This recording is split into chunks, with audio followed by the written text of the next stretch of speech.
Bueno, ahora vamos a desarrollar un problema para el tema de movimiento relativo, el cual tiene el siguiente enunciado. Un tren T, que es este de aquí, viaja a una velocidad constante de 90 km por hora.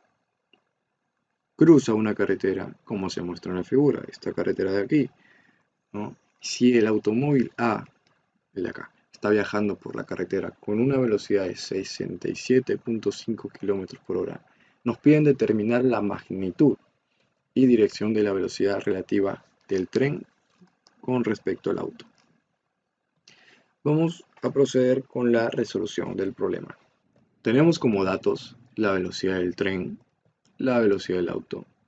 Nos piden la magnitud y dirección de la velocidad relativa del tren con respecto al auto. Y aquí el gráfico. Ahora, ya que nos dan la velocidad a kilómetros por hora, yo lo voy a trabajar en sistema internacional, que es metros por segundo. Entonces hacemos un factor de conversión aquí. Entonces 90 kilómetros por hora vendría a ser igual a 25 metros por segundo, igual con la velocidad del auto. 67.5 kilómetros por hora vendría a ser igual a 18.75 metros por segundo. Ahora tenemos que hallar el vector para esta velocidad y para esta velocidad también, tanto para la velocidad del tren y para la velocidad del auto. ¿Qué hacemos? Podríamos realizar de repente un diagrama de cuerpo libre sencillo, pero bueno, aquí en el tren ya es muy obvio, diría yo, como esto está yendo de una manera horizontal, entonces simplemente tendría un componente en X. Su velocidad solamente tendría un componente en X, es decir, 25i, ¿no? 25i y 0 en Y, ya que no tiene ningún componente en Y, y bueno, en K tampoco, en Z. Ahora, para el auto, vemos que el auto sí presenta un movimiento diagonal, ya que la carretera está en esa dirección, pero nos brindan acá el ángulo de 45 grados. Entonces, ¿qué haríamos aquí? Es también un diagrama de cuerpo libre. Aquí tenemos esto de aquí, que es la dirección de la velocidad, el eje X y el eje Y. Esto es 90 grados. Y bueno, por geometría sabemos que esto también es 45 grados. Entonces, ¿cuál sería la velocidad en X? Pues sería la velocidad del auto por velocidad en X, vendría a ser la velocidad del auto, que es 18,75, recordemos que lo hemos transformado al sistema internacional de metros por segundo, por el coseno de 45, ¿no? Y la velocidad en Y. La velocidad en Y vendría a ser 18,75, que es la velocidad del auto,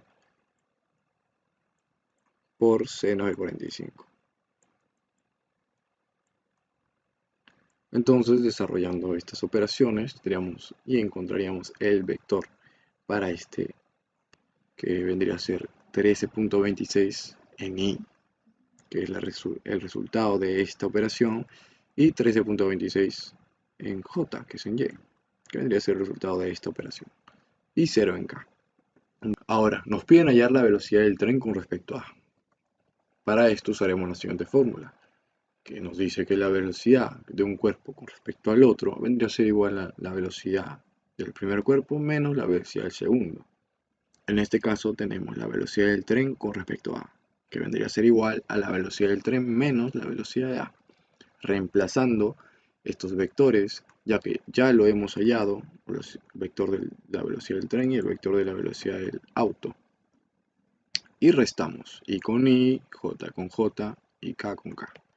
Evidentemente en K va a seguir siendo un valor 0, ya que en ambos vectores no hay ningún valor en el componente K. Y entonces nos quedaría esta velocidad del tren con respecto a A.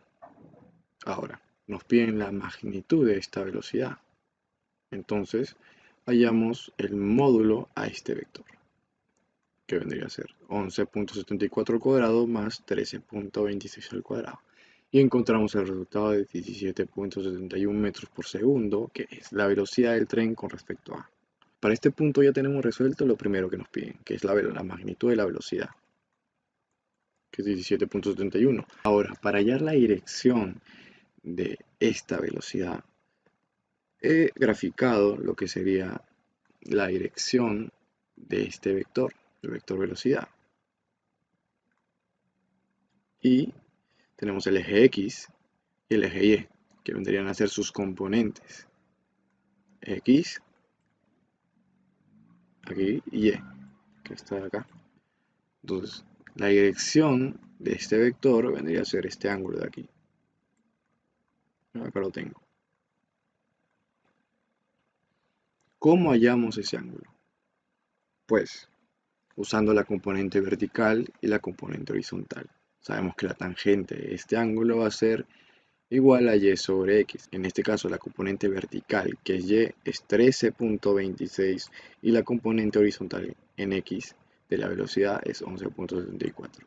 Usando nuestra calculadora científica, podremos hallar de manera sencilla lo que sería este ángulo de aquí, dándonos un resultado de 48.48 grados.